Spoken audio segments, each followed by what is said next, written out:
I'm Aaron from PhoneDog.com, and it's part 2 of an exciting Android dogfight between the LG Nexus 4, also known as the Google Nexus 4, and the HTC One X Plus. Which one's going to take home the gold medal? We'll find out in the dogfight, but first, special thanks to our friends at Best Buy Mobile for giving us devices like these for use in our One Paw Bandit giveaway game, which we turn around and give to you on the site at instantwin.phonedog.com. When you go into Best Buy Mobile, you won't deal with rebates. I hate paperwork. You hate paperwork? Who likes paperwork? At Best Buy Mobile, you won't deal with paperwork, waiting 8 to 10 weeks, getting the debit cards that everybody hates, etc., etc. At Best Buy Mobile, you'll walk out paying the after rebate price. Let's take a look. It's part 2 of a dogfight between the Nexus 4 and the One X Plus. Which one of these has the chops to be on top? We'll find out in part 2, which starts right now.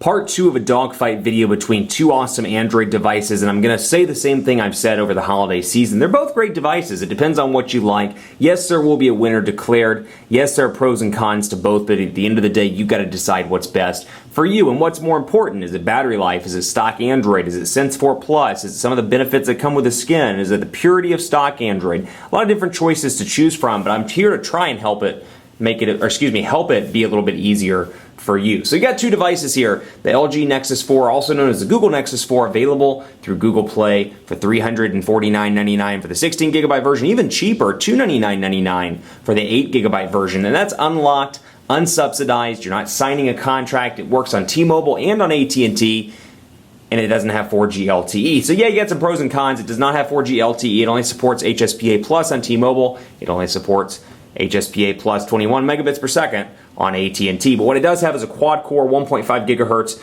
processor, a Snapdragon S4 Pro CPU, and just when you look at this device for $300, you're getting a lot of bang for the buck. You're getting the quad-core processor, the HD display that's 4.7 inches in size, 8 megapixel camera, Android 4.2, 2,100 milliamp hour battery, lots of different things on this device. Then you get the HTC One X Plus over here. This thing is an evolution to the One X, which was announced earlier in the year on AT&T. It's packing a 1.7 gigahertz quad-core NVIDIA Tegra 3 CPU, a 4.7-inch HD display, an 8 megapixel camera with 1080p HD recording. Got a bunch of other goodies like 2,100 milliamp hour battery.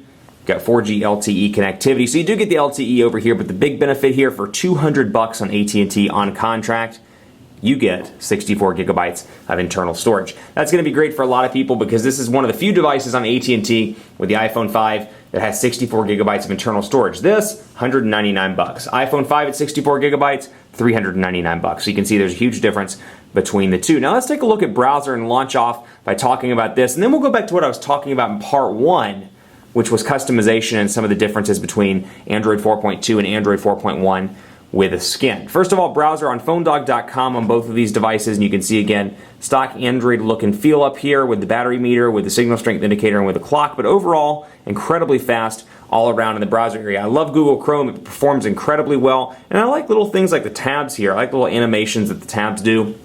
I think that's really impressive all around. It really just gives it a clean, good-looking feel and makes it much easier to use. That said, there are on-screen buttons, and they're on-screen throughout most of the duration of your using the device. So, you know, it's 4.7-inch display, but when you factor in the on-screen buttons, it reduces ever so slightly. That may bug you. You may not care, but keep it in mind when you're looking at buying this device. Otherwise, pinch to zoom, nice and fast.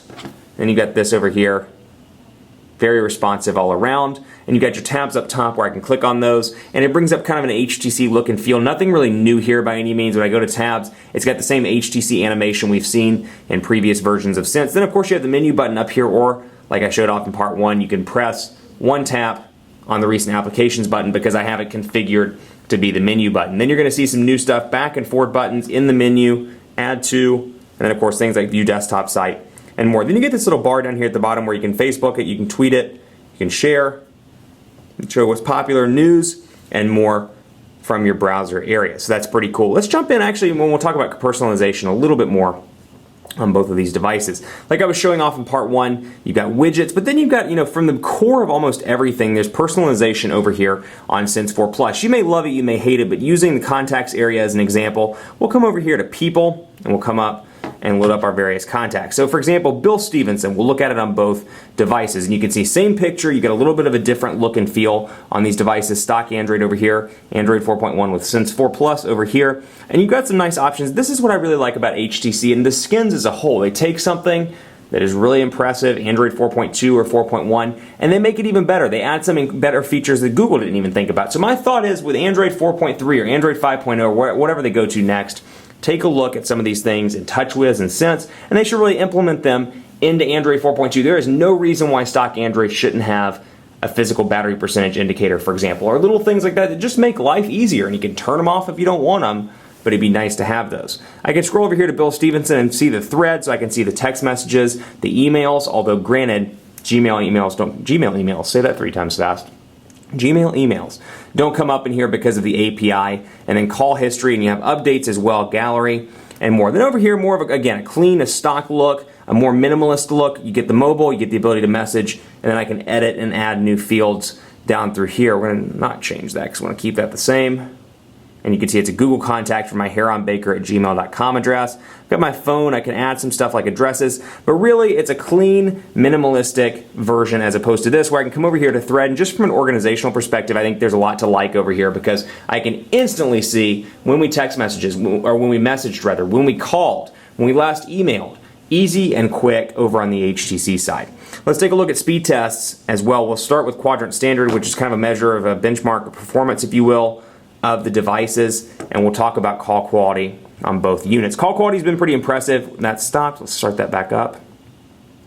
Been very impressive all around on both of these devices. The earpieces, which is something that's nice for me because I feel like I'm partially deaf at times. I don't know if it's because I work with cell phones as much as I do, but earpieces are nice and loud. Speakerphones were relatively loud. I find the One X Plus a little bit easier to hold in the hand just because it's curved on the back, so it fits the natural grip of my hand as opposed to the Nexus 4. Both feel great, don't get me wrong, but if I had to choose one to be on a conference call for 2 hours with, like I'm often on calls, I would choose the One X Plus as opposed to the Nexus 4 just by the way it felt in the hand. Now I took these to their respective dead spots. I have a T-Mobile SIM card in here and AT&T SIM card obviously on the One X Plus. Been pretty impressed with call quality on both of these devices. They were both kind of choppy when you got into the 0 bar area, but for the most part, it worked fine. Both retained their call quality, both stayed connected, so I didn't worry about any disconnected calls or anything like that. But overall was very, very impressed. Now take this with a grain of salt because I think there's something going on with the Nexus 4, something to do with the processor, perhaps energy conservation on the processor, but the quadrant standard score is 4,737 over here. On the One X Plus, it's 7,536. So yeah, it's much faster, but again, take it with a grain of salt because honestly, this has got to be a lot faster. Both of these devices are incredibly fast in day-to-day performance. I've had little to no lag issues with either one of these units. Now we're going to take a break from the speed test when it comes to the network side to talk about something that's particularly exciting, and that is Google Now. So we'll load up Google Now, for example, on both of these devices. Press and hold the home button over here. Hold the home button and start it up by scrolling up just like I did, as you saw, and then we'll see the weather. We'll see suggestions and improving my location and more. Now this thing has gotten really, really smart since it came out. Among other things, it gives you the ability to track packages. So if you have a FedEx or a UPS number in an email, you can track packages and it'll keep you updated on the delivery status. You got the ability to just keep updated on flight status, on vacation information, on traffic information, on time, and more. So it really does a good job. Google. Let's see if we can start it up. Google. What's the weather like in Dallas? It's 70 degrees and cloudy in Dallas. What's the weather like in Dallas? It's 70 degrees and cloudy in Dallas. And so you can see, and of course you have your web results down here at the bottom as well, but you get these really nice cards. What's the status on American Flight 79?